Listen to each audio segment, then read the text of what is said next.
Industri media tradisional, khususnya koran cetak, mungkin sudah hampir mati. Tapi tidak dengan The New York Times.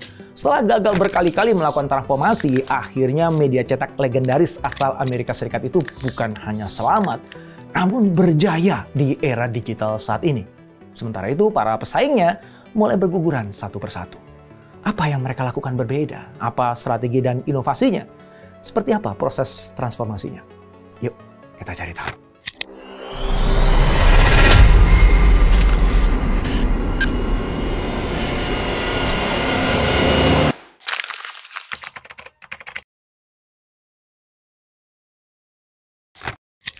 Sebagian kita pasti mengenal The New York Times karena koran yang terbit sejak tahun 1851 itu terkenal reputasinya sebagai pelopor jurnalisme berkualitas.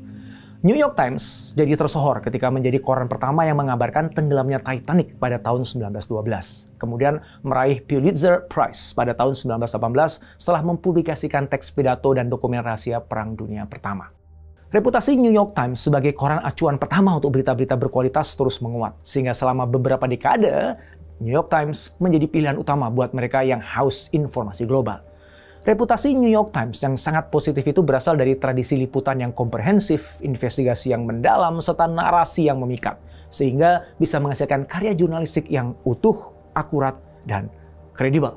Thalidomide is now banned everywhere. For some time, President Kennedy has tried to get Congress to approve new controls, but without much success. Lalu, di tahun 2000-an, sebuah era baru lahir ketika media digital menguat dan perlahan-lahan meminggirkan peran media cetak sebagai media informasi utama. Dengan internet, media sosial seperti Facebook, Twitter, serta berbagai platform media digital muncul menjadi sumber utama informasi dan berbagai berita. Orang-orang di berbagai belahan dunia, termasuk kita, punya kebiasaan baru untuk update berita. Kita tidak lagi menunggu koran pagi, melainkan cukup mengakses media digital saja. Perubahan itu sekaligus mengubur iklan-iklan media cetak, karena iklan digital dipandang lebih efektif. Pemanfaatan teknologi seperti programmatic buying membuat pengiklan bisa membidik audiens lebih akurat dengan biaya yang lebih rendah. Pesatnya pertumbuhan media digital membuat New York Times bersama koran-koran lain di seluruh dunia menjadi limbung. Bahkan nggak sedikit koran-koran besar yang kemudian menyerah dan hilang dari percaturan bisnis media. New York Times sadar bahwa mereka harus segera beradaptasi dengan situasi baru. Masalahnya, adaptasi bukan perkara sederhana yang mudah dilakukan. Mereka harus mengubah model bisnis yang sudah dijalani selama berpuluh-puluh tahun sambil mengubah produk cetak menjadi produk digital. Mereka juga menyadari bahwa pembaca sekarang memerlukan berita yang lebih lengkap daripada berita yang ada di situs web. Akibatnya, para jurnalis dan redaktur dituntut menyediakan berita yang tidak hanya cepat tapi juga akurat. Nah, sayangnya New York Times belum punya strategi dan teknologi digital yang memadai untuk memenuhi tuntutan seperti itu. Sebab pengembangan aplikasi dan produk digital memerlukan investasi yang besar. Di luar sana, media digital natif seperti BuzzFeed dan HuffPost semakin banyak bermunculan. Mereka memanfaatkan kekuatan internet dan media sosial untuk menyampaikan berita dengan cara yang inovatif. BuzzFeed terkenal dengan konten viral dan iklan natif yang efektif. Sedangkan HuffPost menggabungkan jurnalisme tradisional dengan kontribusi para blogger independen. Di pihak lain, Facebook, Twitter, dan Instagram semakin kuat berperan sebagai sumber berita bagi generasi muda.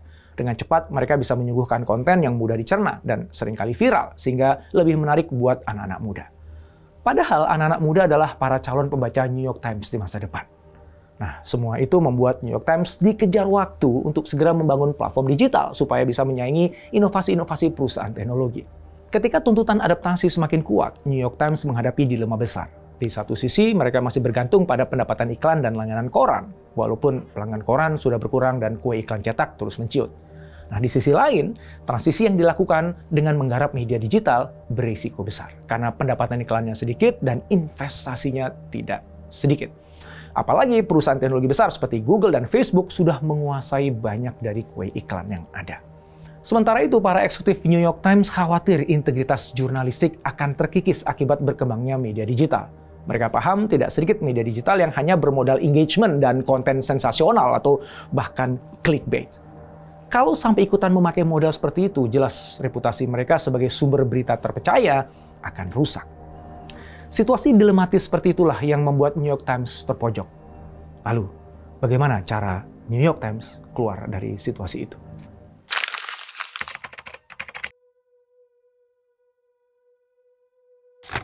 Ada 4 aksi strategis yang dilakukan New York Times dalam transformasi digitalnya. Aksi yang pertama, mereka meluncurkan situs web pertama New York Times pada tahun 1996. Para pembaca bisa mengakses konten secara gratis dengan cukup mendaftar dengan data yang lengkap. Data para pembaca itulah yang bisa diandalkan untuk meraih iklan.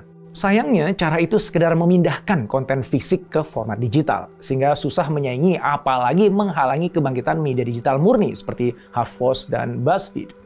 Mereka sudah menerapkan strategi digital yang lebih canggih dan berhasil menarik perhatian pengguna dengan konten yang lebih menarik. Nah, setelah menyadari kekurangannya, barulah New York Times melakukan transformasi digital menyeluruh sekaligus menargetkan kenaikan jumlah pelanggannya. CEO New York Times, Mark Thompson, mengatakan, seperti apa rupa dari 10 juta pelanggan? Kenapa nggak lebih? 20-30 juta? Tapi para eksekutif senior malah mentertawakan dan meremehkan transformasi digital sambil mengatakan, nggak mungkin lah, karena di masa jaya dulu aja kita nggak pernah mencapai jumlah sebanyak itu.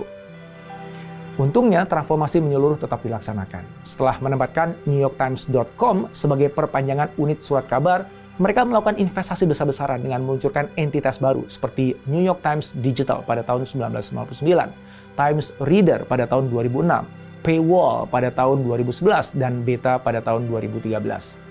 Ketika transformasi digital sedang berlangsung, tiba-tiba pendapatan iklan digital menurun. Mereka jadi sibuk mencari solusi. Sebagian berpendapat solusinya adalah memindahkan iklan cetak ke iklan digital. Tapi sang CEO nggak setuju dan mengusulkan model berlangganan karena dia yakin orang-orang akan tetap mau membayar kalau berita yang disajikan berkualitas, bukan berita yang ditulis singkat dan dangkal, melainkan utuh serta bernas sebagai sebuah berita premium. Aksi yang kedua adalah merombak struktur perusahaan menjadi lebih agile. Dimulai pada tahun 2015 ketika mereka membahas masa depan perusahaan dan mencari pemimpin yang bisa cepat beradaptasi dengan era digital. Mereka juga menetapkan pendapatan digital 2 kali lipat dalam 5 tahun. Fokus pada model langganan dan menjadi bagian dari rutinitas harian pembaca. Sementara itu pada tahun 2018, pemimpin redaksi Dean Baquet dan COO Meredith Kopit Levien mereorganisasi tim. Dia mengubah struktur New York Times yang berbasis silo menjadi berstruktur matriks. Para pemimpin tim diberi kekuasaan penuh dalam membuat keputusan berdasarkan data dan hasil pengujian. Selain itu, mereka menggabungkan data audiens, ergonomi, dan integrasi media ke dalam proyek digital yang kompleks seperti aplikasi smartphone New York Times. Proses ini membutuhkan perubahan budaya kerja yang signifikan. Berubah dari model berbasis silo ke model yang lebih terintegrasi dan kolaboratif. Aksi yang ketiga adalah memanfaatkan data pelanggan dengan memodernisasi lingkungan data, serta meningkatkan kecanggihan analitik. Dengan cara itu, mereka bisa lebih memahami perilaku pembaca dan membuat mereka bisa mengajak pembaca berlangganan. Berkat kerjasama yang produktif antara tim data, teknologi, dan pendapat konsumen, akhirnya New York Times tidak hanya meningkatkan kontrol dan otonomi bagi tim pemasaran, tetapi juga memberikan pengalaman bermakna bagi setiap pembaca, sehingga pembaca kepincut untuk berlangganan. Sebetulnya pendekatan berbasis data sudah menjadi standar bagi para perusahaan digital seperti Google dan Amazon. Tapi buat perusahaan media pra-digital, penerapan strategi itu masih dianggap rumit dan memerlukan investasi besar. Untungnya, New York Times berhasil melakukannya dengan baik. Aksi yang keempat adalah menerapkan metode agile untuk mengembangkan produk-produk inovatif. Dalam hal ini, Beta sebagai grup inkubator internal berhasil mendorong lahirnya produk-produk sukses seperti aplikasi cooking dan crossword. Dean Baquet yang menjabat editor eksekutif sejak 2014 mendukung eksperimentasi ala Beta, sehingga dia mendorong New York Times bermitra dengan Facebook untuk Facebook Live. Juga meluncurkan produk di berbagai platform termasuk Video 360, VR, dan Snapchat Discover. Salah satu eksperimentasi yang berhasil adalah podcast berita The Daily karena bisa meraih lebih dari 40 juta unduhan dalam 3 bulan pertama. Sedangkan aplikasi opini mandiri dan New York Times Now meskipun editorialnya berkualitas, tapi ternyata secara bisnis gagal. Nah, kegagalan itu justru membuat New York Times sadar bahwa kekuatan mereka terletak pada bundle produk, bukan pada elemen-elemen yang terpisah. Jadi aspek-aspek inovatif dari aplikasi New York Times Now tetap dimanfaatkan dengan cara diintegrasikan ke dalam aplikasi utama New York Times. Dengan pendekatan agile dan keberanian bereksperimentasi seperti itu, New York Times berhasil menemukan cara untuk terus berinovasi dan tetap relevan di tengah perubahan dunia jurnalistik.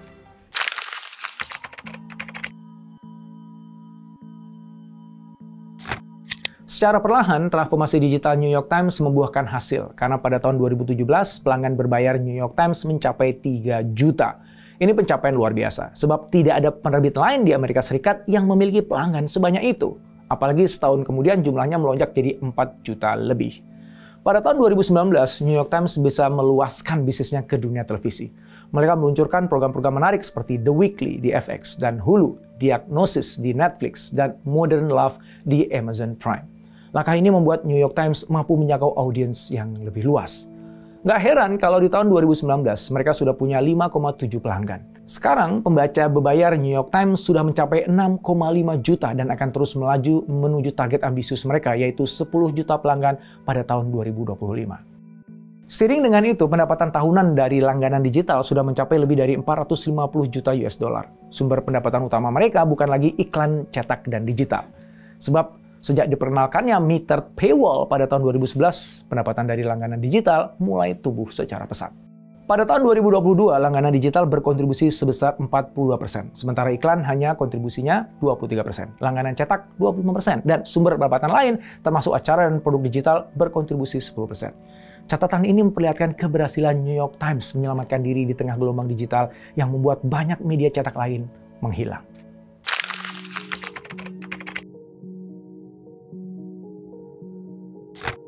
Apa yang terjadi pada New York Times sangat relevan dengan kondisi media cetak tanah air yang memprihatinkan.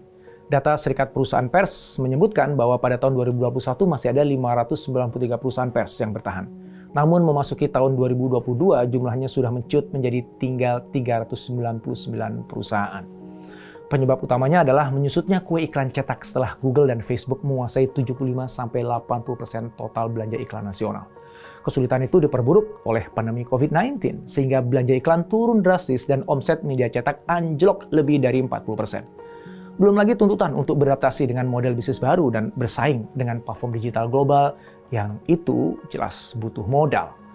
Namun demikian, sebagian perusahaan pers cetak nasional sudah bertransformasi menjadi media online.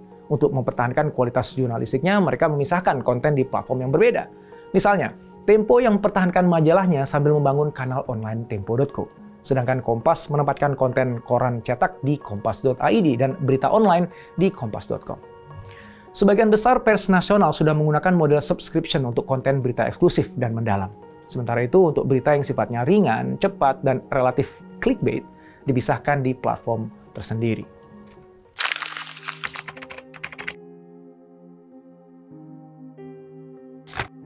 Sukses New York Times bertransformasi di era digital sedikit banyak bisa jadi cermin. Mereka memberikan contoh tentang bagaimana menghadapi perubahan dengan strategi yang cerdas dan unik, serta bagaimana mengubah tantangan menjadi peluang besar.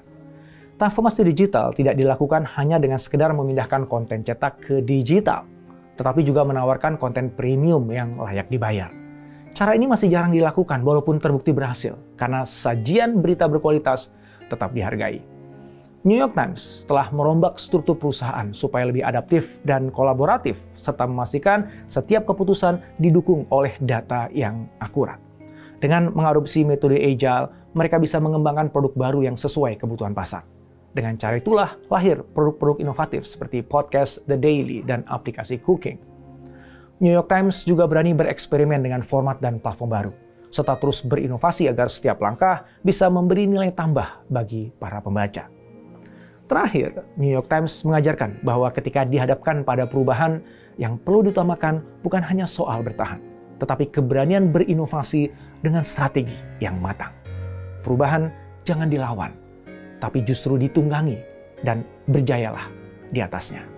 Tapi ingat, semua itu harus dilakukan secara bijaksana dan hati-hati, sebab setiap transformasi tetap membutuhkan integritas dan komitmen terhadap kualitas.